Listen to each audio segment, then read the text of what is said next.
Good morning, my name is David Sisk. I'm the Title III LEP Program Director for Winston-Salem Forsyth County Schools.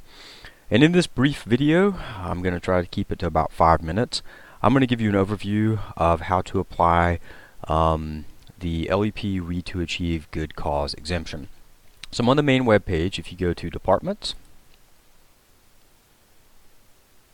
scroll down, click on English as a Second Language. Scroll down to the bottom, click on Read to Achieve and ELLs. That's going to bring you to this page. On this page, you've got two links up here at the top. It's the exact same document. One is in a PDF, one is in a Word file if you want to download and type directly into it. This video I will post right here at this link. And the last link is the North Carolina Department of Public Instruction Read to Achieve Frequently Asked Question document and how to get to that document. So I'm going to jump right in, and we're going to open this document. This is the document that you will use to record the information for your ELL students who do receive the Read to Achieve Good Cause exemption, because we have to have documentation for those students.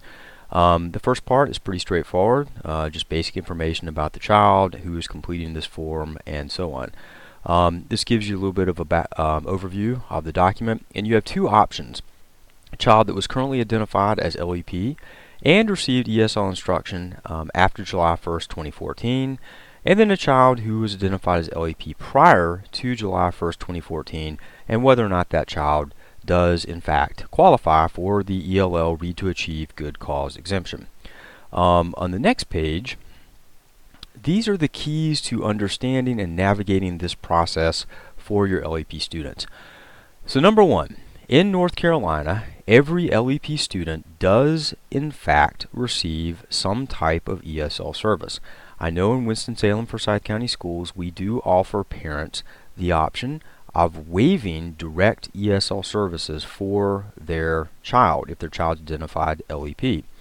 However, the way the state of North Carolina looks at this, every LEP student, even if they waive direct ESL services, does in fact receive some type of ESL service or ESL support, whether it's through the professional development that we provide, our SIOP strategies, differentiation, whatever additional services we provide to help that child overcome their English language proficiency status.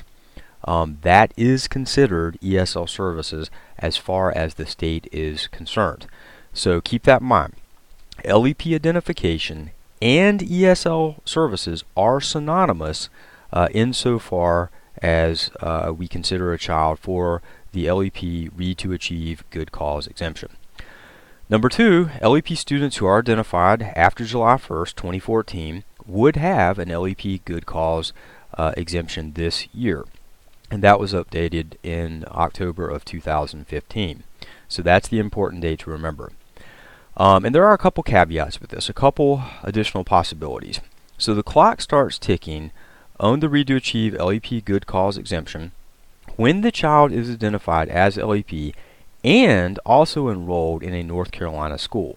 And there are examples when a child, those two dates are actually different. So here's an example. The child enrolls June 2014.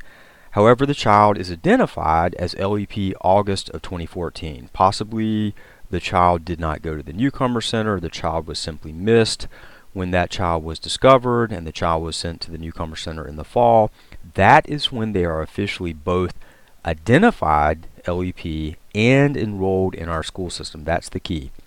And then that August 2014 date for this child is when the clock starts ticking for the LEP Read to Achieve Good Cause exemption. Number four, if a child is LEP and is enrolled in a North Carolina school for at least one day, then that counts as 1 year towards the LEP Good Cause exemption. So let's say that the child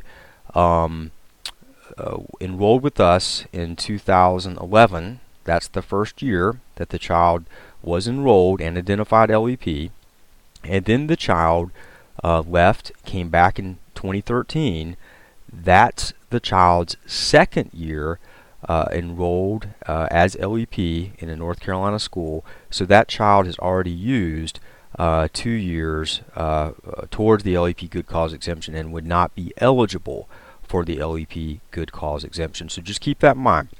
If a child is LEP and is enrolled in North Carolina school for at least 1 day, then that counts as 1 year towards the LEP Good Cause exemption. Number 5, if a child is identified as LEP and receives ESL instruction outside of North Carolina during 1 school year, that also counts as a year towards the LEP Good Cause exemption. So you may have to do some investigating if you suspect that this caveat applies to an LEP student in your school, and you're going to have to do a cumulative record search, look in their LEP documentation, make a good faith effort for this.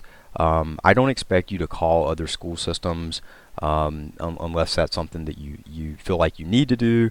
But if you can't find the documentation in that child's cumulative folder to support that the child received ESL instruction in a school system outside of North Carolina, then I feel like that you've made a good faith effort, and just look at the information that you have on that child if they're identified LEP in North Carolina.